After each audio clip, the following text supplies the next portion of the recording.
మహిళా సాధికారతను చాటి చెప్తూ హైదరాబాద్ చందానగర్లో బీజేపీ ఆధ్వర్యంలో నారీ శక్తి వందన కార్యక్రమం ఘనంగా నిర్వహించబడింది. ఈ కార్యక్రమానికి బీజేపీ పార్టీ అధ్యక్షులు రామచంద్రరావు ముఖ్య అతిథిగా హాజరయ్యారు. పాదయాత్ర ప్రారంభానికి ముందు రామచంద్రరావు చందానగర్లోని డాక్టర్ బిఆర్ అంబేద్కర్ విగ్రహానికి పూలమాలలు వేసి ఘనంగా నివాళులర్పించారు. భారత రాజ్యాంగ నిర్మాత ఆశయాలకు అనుగుణంగా మహిళలకు చట్టసభల్లో సముచిత స్థానం కల్పించడం గర్వకారణమని ఈ సందర్భంగా ఆయన పేర్కొన్నారు. అనంతరం చందానగర్ అంబేద్కర్ విగ్రహం నుంచి బీహెచ్ఎల్ చౌరస్తా వరకు భారీ పాదయాత్ర నిర్వహించారు. ఈ యాత్రలో బీజేపీ నాయకులు, మహిళా మోర్చా ప్రతినిధులు మరియు కార్యకర్తలు పెద్ద ఎత్తున పాల్గొన్నారు.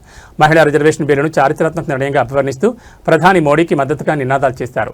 మహిళల భాగస్వామ్యం లేకుండా దేశాభివృద్ధి సాధ్యం కాదని, ప్రతి రంగంలో మహిళలు రాణించేలా బీజేపీ ప్రభుత్వం కృషి చేస్తోందని రామచంద్రరావు ఈ సందర్భంగా స్పష్టం చేశారు. 40 సంవత్సరాలు 70 సంవత్సరాల మరి స్వతంత్ర భారతదేశంలో మరి ఏ రోజు కూడా మహిళల గురించి ఏ పార్టీ కూడా చట్టము ఇంతకుముందు అయింది. ఇప్పుడు అమెండ్మెంట్ తోని 2029లో ఈ యొక్క చట్టాన్ని అమలు పరచడానికి ఈరోజు, రేపు, ఎల్లుండి 3 రోజులు పార్లమెంట్లో మహిళా రిజర్వేషన్ని అమలు పరచడానికి 33% చట్టసభల్లో, దాని ద్వారా సీట్లు కూడా పెంచి డీలిమిటేషన్ యాక్ట్ని తీసుకొచ్చి నరేంద్ర మోదీ గారు ఈ యొక్క దేశంలో మహిళలకు న్యాయం చేసినటువంటి రోజుగా మనం భావించాల్సిన అవసరం ఉన్నది. ఈరోజు అంబేద్కర్ గారు గతంలో వారు కూడా మహిళా రిజర్వేషన్లు ఇవ్వాలి అనేటటువంటి ఆలోచన వారికి ఉండే, వారు దానిపైన పోరాడినటువంటి విషయాన్ని మనకు ఇప్పటికీ కూడా వారు రాసినటువంటి లేఖల్లో కానీ అనేక మంది వారి యొక్క ఆలోచన విధానాలతో ఏకీభవించినటువంటి వ్యక్తులు కూడా చెప్తా ఉంటారు. మరి ఈరోజు నరేంద్ర మోదీ గారు అంబేద్కర్ గారి కళని కూడా నిజం చేసేటువంటి విషయాన్ని మనం గుర్తుపెట్టుకోవాలి. ఈ యొక్క కాంగ్రెస్ పార్టీ మహిళా బిల్లుని ప్రవేశపెట్టకుండా అడ్డుకునే ప్రయత్నం చేస్తుంది.